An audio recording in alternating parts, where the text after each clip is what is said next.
Okay guys, in this short video I will give you a short introduction to how to solve task 32.4. The idea with this task is you're supposed to actually think of it as, okay, we need to find out what makes most sense for our company to focus on in terms of production and in terms of sale. Therefore we need to take certain things into consideration. First of all, to begin with, we have these information and we have these 6 orders and we have different sales price and we have different variable unit costs.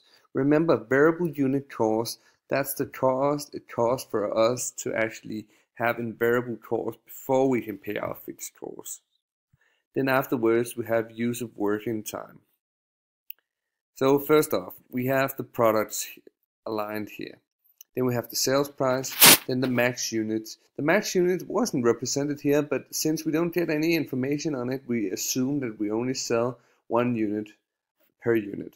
So, and then we have the variable unit cost.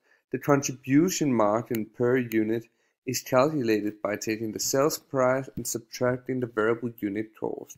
The total contribution is calculated by taking the contribution margin per unit multiplied with the max unit, and in this example, of course, it gives us the same amount as we saw before in the contribution margin per unit, since we're only dealing with max unit of 1. Then we have the man hour. Then we have the differential contribution per hour. Here, the differential contribution is per hour because the limited resource in this example, the capacity that we're focusing on, is the hours. And as we can see here, differential contribution divided with the hour gives us different examples. So here we see the one with the highest differential contribution is the product number 6, and then product number 3, and then product number 1, and so on. Now we need to go down and we need to figure out, okay, we have to prioritize them because our limited resource in this case is that we have only 1200 man hours. So we need to reach 1200. We do that by aligning 1, 2, 3, and 4, where we use all the total 1200 hours, and then in 5 and 6 we use the rest.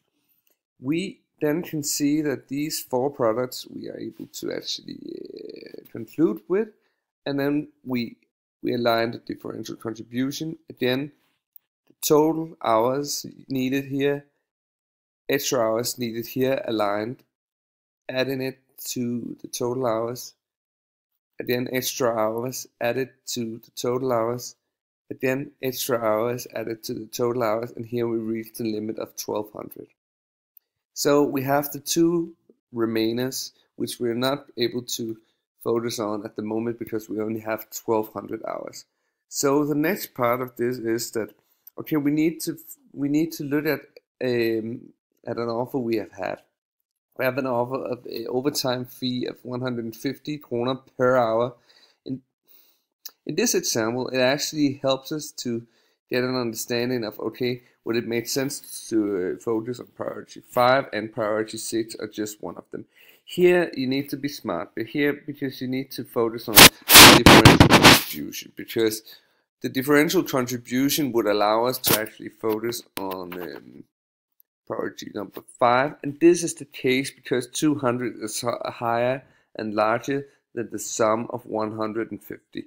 But in priority number 6, it's not the case. So in priority number 6, we only would focus on the differential contribution being smaller than the overtime payment. Therefore, it wouldn't make sense for the company to actually produce it. Here down in the last one, we need to align, of course, the machine hours, or the total machine hours 1200, and the total contribution in total of all of these. I hope it made sense. This is just a small go through of the task so that you have a clear understanding of, okay, what am I supposed to prioritize in this task? Okay, great, thank you.